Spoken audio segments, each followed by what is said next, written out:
Assalamualaikum warahmatullahi wabarakatuh. Nama saya Aditya Barga. NIM 2018-240065. Abstrak, penilaian kinerja guru diharapkan meningkatkan semangat, motivasi, dan profesionalisme para guru.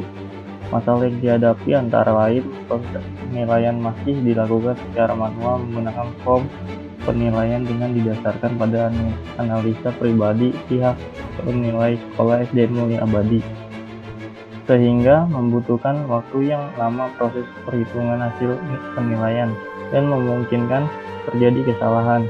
Selain itu, masing-masing kriteria yang digunakan tidak memiliki bobot sehingga tidak terlihat keunggulan masing-masing guru pada kriteria tertentu dalam hasil penilaian.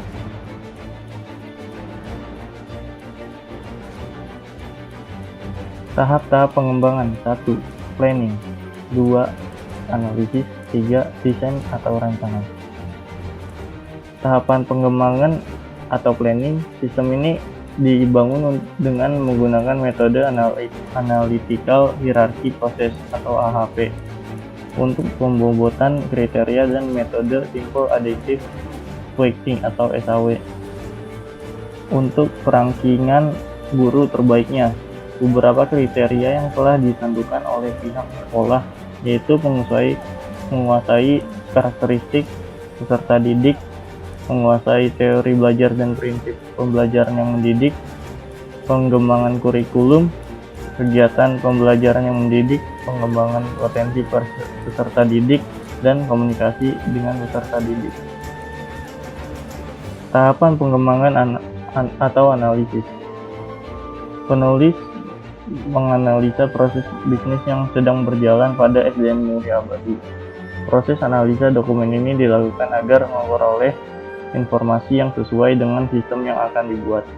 Setelah menganalisis data, penulis mendapatkan 6 kriteria yang sudah ditentukan oleh SDN Mulia Abadi, yaitu menguasai karakteristik peserta didik, menguasai teori belajar dan prinsip pembelajaran yang mendidik, pengembangan kurikulum, kegiatan pembelajaran yang mendidik, pengembangan potensi peserta didik, dan komunikasi dengan peserta didik. Sekian. Tahapan pengembangan desain. Berdasarkan kriteria-kriteria yang diberikan maka metode HP digunakan untuk menentuan bobot kriteria yang belum ada, dan metode SAW dipilih untuk penentuan ranking guru terbaik. Apa sih itu metode HP? HP adalah pengambilan keputusan multi kriteria dengan dukungan metodologi yang telah diakui dan diterima sebagai prioritas yang secara teori dapat memberikan jawaban yang berbeda dalam masalah pengambilan keputusan serta memberikan peringkat pada alternatif solusinya. Langkah-langkah dalam AHP ada 4. Yang pertama, mendefinisikan masalah dan menentukan solusi yang diinginkan. Yang kedua, menyusun masalah ke dalam hierarki yang diawali dengan tujuan yang sama. Yang ketiga, menyusun prioritas untuk setiap elemen kriteria dan alternatif. Yang keempat, membuat matriks berpasangan. Apa sih metode SAW itu? Metode penjumlahan terbobot sering juga dikenal dengan istilah metode simple additive weighting. SAW mempunyai konsep mencari penjumlahan bobot dan nilai alternatif yang ada pada atribut. Output yang akan dihasilkan adalah urutan nilai alternatif dari penilaian kinerja guru yang tertinggi hingga alternatif dengan nilai terendah. Langkah-langkah dalam SAW ada 5. Yang pertama, menentukan kriteria-kriteria yang akan dijadikan acuan dalam pengambilan keputusan, yaitu CZ. Yang kedua, menentukan nilai bobot dari masing-masing kriteria. Yang ketiga, menentukan rating kecocokan setiap alternatif pada setiap kriteria. Yang keempat, menentukan matriks keputusan berdasarkan kriteria CJ. Kemudian melakukan normalisasi matriks berdasarkan persamaan yang disesuaikan dengan jenis atribut sehingga diperoleh matriks ternormalisasi R. Yang kelima, memberikan nilai preferensi untuk setiap alternatif.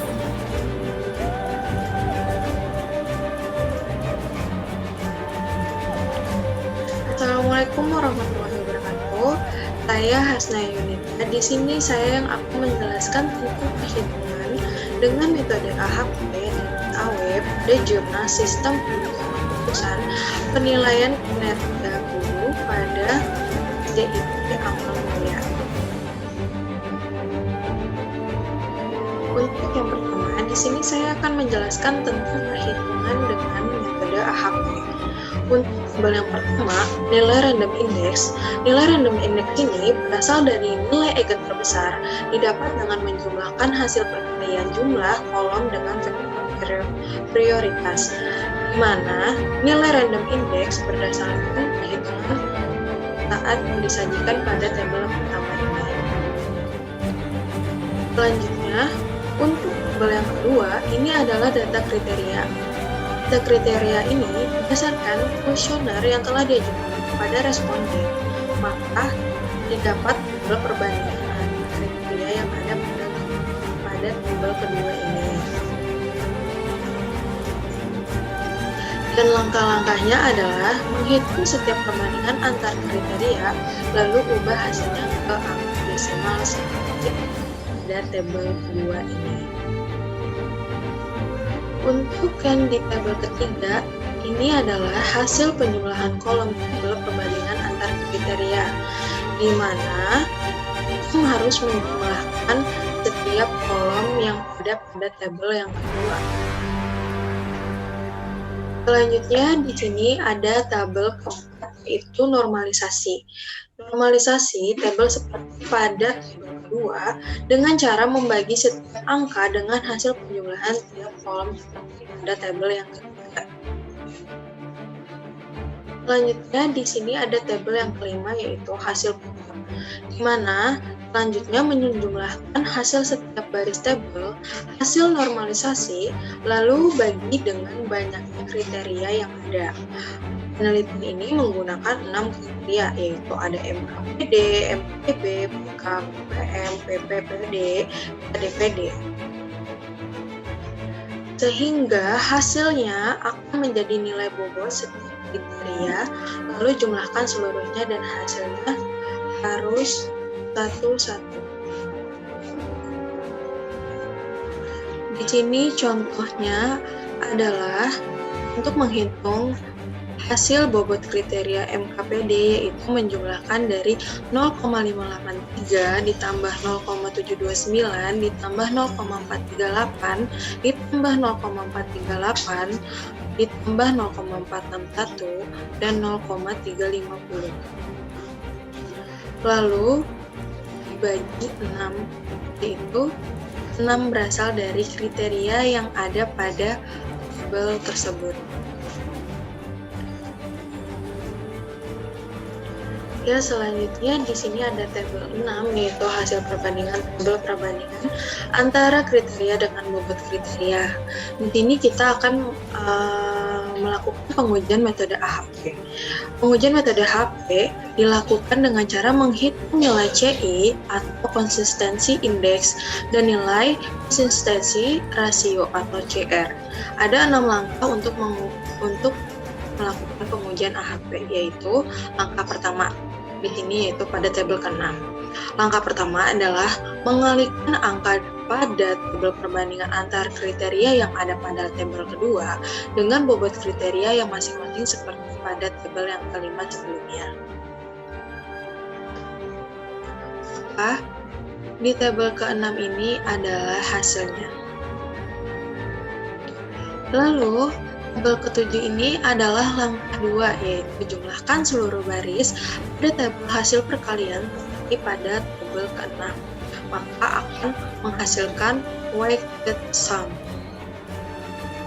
Kriterianya ya, untuk MKPD, MTB, PK, KPM, PPD, dan KNIPD.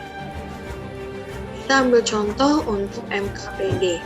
Di sini kita cuman menjumlahkan aja pada baris, yaitu 0,500 ditambah 1,623 ditambah 0,402, 0,500, 0,636 dan 0,341 dan dijumlahkan hasilnya menjadi 4002. Di sini kita lanjut pada tabel ke-8, yaitu langkah ketiga. Bagi hasil weighted sum dengan nilai bobot masing-masing kriteria. Contohnya di MKPD di sini sebagai contohnya yaitu weighted sum-nya adalah 4,002 dibagi dengan hasil bobot yaitu 0,500. Hasilnya adalah 8,004. Untuk langkah yang keempat itu pada tabel 9 yaitu penjumlahan hasil, di mana jumlahkan seluruh hasil bagi seperti pada tabel sebelumnya, kemudian bagi dengan banyak kriteria seperti di sini ada 6 kriteria, maka akan didapatkan agent mix-nya. Maka agent mix adalah 42706 dibagi 6 hasilnya 7,118. Setelah itu, langkah yang kelima adalah setelah menghitung agent mix didapatkan, hitung konsistensi indeksnya, yaitu adalah CI-nya hasilnya 0,224 berdasarkan dari agent mix kurang kriteria dibagi kriteria kurang 1, yaitu mendapatkan hasil 0,224. Setelah itu, untuk langkah yang keenam adalah bagaimana kita menghitung konsistensi rasionya. Setelah konsistensi indeks didapatkan, hitung konsistensi rasio dengan banyaknya kriteria 6, maka RI-nya adalah pada tabel yang pertama yaitu 1,24. Artinya, rumus untuk CR adalah konsistensi indeks dibagi dengan rasio indeks, yaitu mendapatkan hasil 0,180. Yang sebelumnya, nilai konsistensi indeksnya 0,224 dibagi 1,24 dan mendapatkan hasil 0,180. Dari hasil perhitungan, maka didapatlah nilai CR yaitu sebesar 0,180. Penilaian perbandingan dikatakan konsistensi jika nilai CR tidak lebih besar dari 0,180. Sehingga penilaian perbandingan kriteria penentuan guru terbaik di SDIT Amal Mulia tidak perlu dilakukan perhitungan ulang. Selanjutnya kita akan melakukan perhitungan dengan metode SAW. Berdasarkan perhitungan antar kriteria menggunakan metode AHP, pada tabel pertama ini merupakan hasil perhitungan bobot kriteria yang telah dikonsisten dan ditetapkan. Total bobot jika dijumlahkan tidak boleh lebih dari 100%.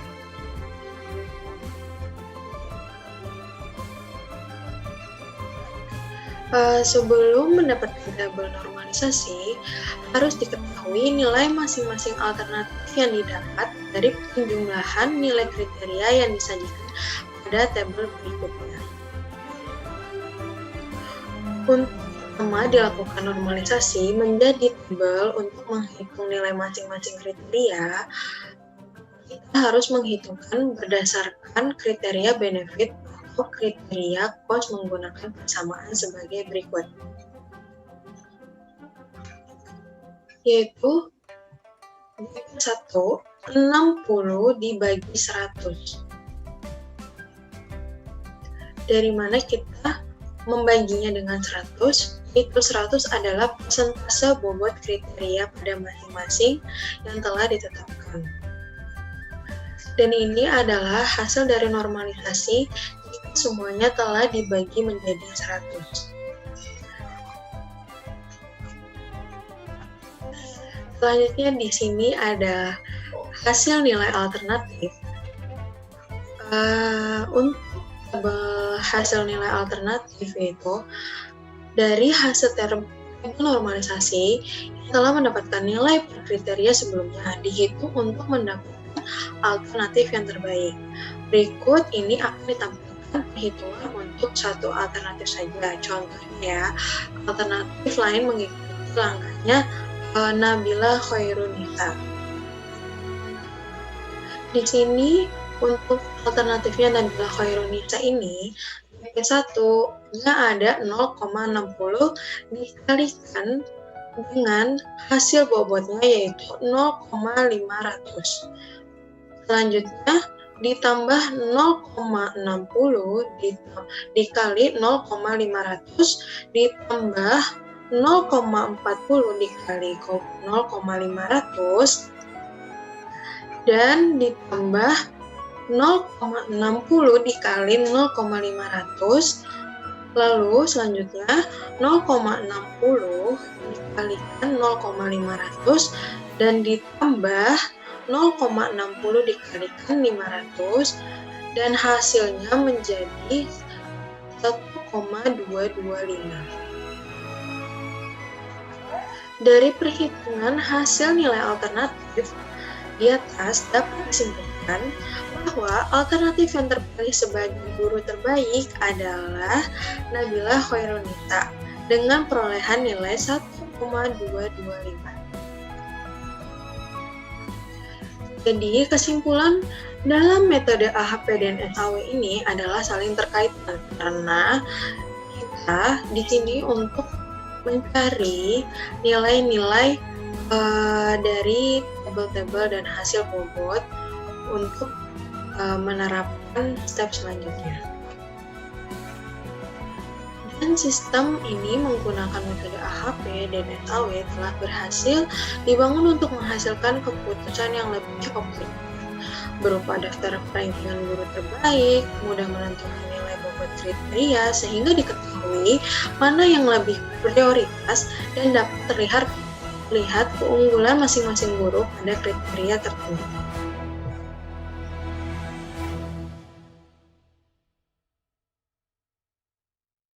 Saya Muhammad Ryan Putra Laksmana. Telah dijelaskan oleh teman-teman saya apa sih itu metode SAW, AHP hingga dengan perhitungannya, dan kali ini saya akan membuat kesimpulannya gitu. Jadi kesimpulan menurut kami ya, dari kelompok kami, yaitu dilihat dari jurnal yang kami telah lihat itu bahwa perbedaan SAW dan AHP ini cukup kelihatan gitu dari segi perhitungannya. Karena kalau dari segi teorinya mungkin lebih enak dilihat langkah-langkahnya itu di AHP karena dia menentukan masalah kemudian disusun ke dalam hierarki tabelnya gitu. Sedangkan untuk SAW itu kita harus menghitung mulai dari bobotnya, terus kemudian normalisasi, terus nanti dia hasilin jadi hasil alternatif. Mungkin kelihatannya lebih banyak langkah-langkahnya, lebih susah gitu kan. Namun ketika dihitung, menurut kami, pendapat kami, kelompok kami, yaitu bahwa perhitungan di SAW lebih mudah dibandingkan AHP. Karena AHP itu pertama itu kita menginput nilai random index gitu kan. Terus yang kedua nilai kriterianya gitu kan. Kemudian kalian harus menghitung satu demi satu hingga mendapatkan hasil eigenmax, terus ada totalnya, nanti didapetin CI dan CR-nya gitu kan.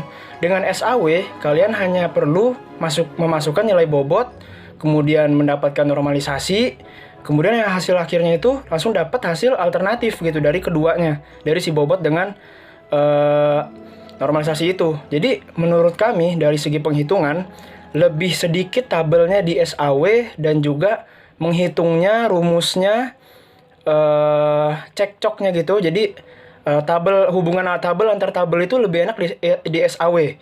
Yang terutama itu lebih sedikit dan juga lebih gampang dimengerti sih.